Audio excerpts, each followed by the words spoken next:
In a PC sports world full of cliches and canned answers, Dan Mahler is refreshingly honest. His Redbirds were left out of the NCAA tournament for one reason and one reason only: strength of schedule.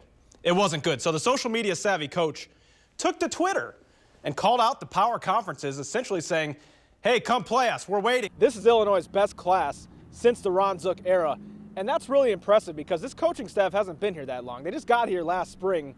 I think what that tells us is that when it comes to recruiting with this staff, their floor is really high.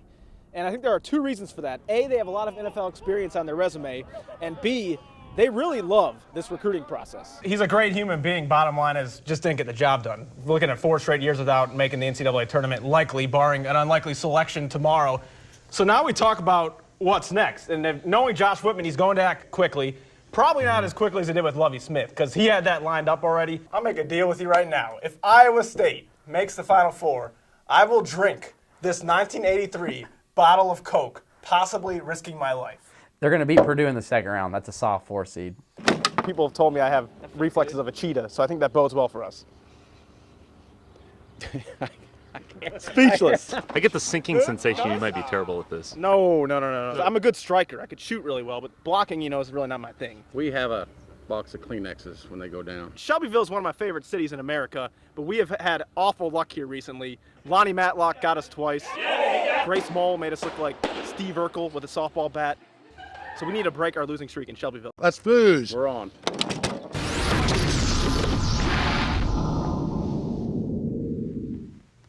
Welcome to another playoff edition of The Frenzy. Noah Newman here, Illini Hoops and Milk and Volleyball on deck. But first, round of applause to all the schools that scheduled Friday night games tonight.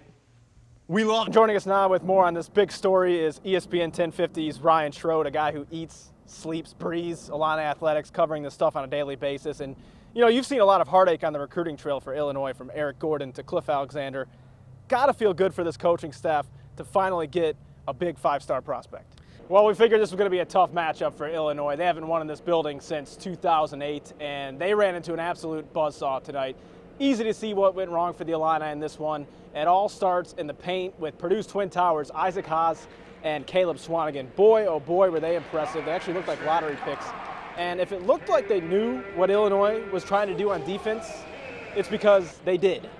It was Illinois' game plan not to double. You could hear Coach Groves telling them to just pressure the ball. You can't pressure the ball and guard the post and have help. So I feel like that was their game plan. They wanted to play us that way, and we just had success with it.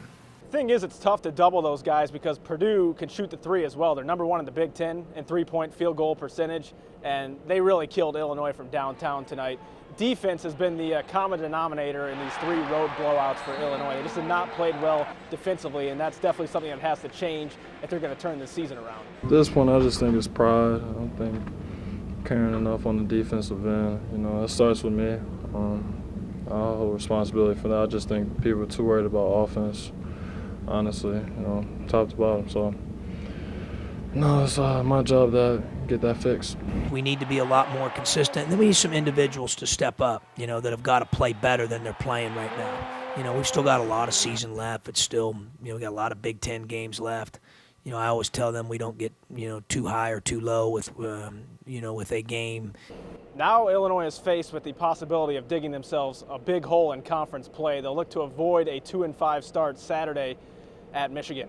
In West Lafayette, Noah Newman, WAND Sports. Even though they lost the game, you could argue that Illinois actually outplayed Minnesota here today. They outgained the Gophers by nearly 100 yards, and the story of the game is they had the ball inside their 35-yard line 6 different times, but only scored 2 touchdowns. 1 down, 4 to go. Illinois has to win 5 games in 5 days to win this tournament and advance to the NCAA tournament. Seems impossible. It will take a once-in-a-lifetime type run, but as we learned this week with Lovie Smith's arrival, anything seems possible these days when it comes to Illini athletics. The Capital Games getting set to get underway here at the Prairie Capital Convention Center as the Illini make their debut at their home away from home. One quick note, LaRon Black, we were wondering if he was going to play tonight or not. Well, he's officially a game time decision, but if you ask me, I think he's going to play. He was out here in warm-ups, and he looked really good. But, curses die hard. The Red Sox had to come back from a 3-0 hole. True. So If the Cubs can win tomorrow, they get Lester and Arrieta. Who knows? The Cubs never make it easy. We'll see what happens. We'll have highlights coming up. Plus, Matt Lovell spent the afternoon in Wrigleyville with some enthusiastic Cubs fans. Up next, he's going to introduce us to some of them, including one of the most interesting characters we've ever seen in the history of WAND television.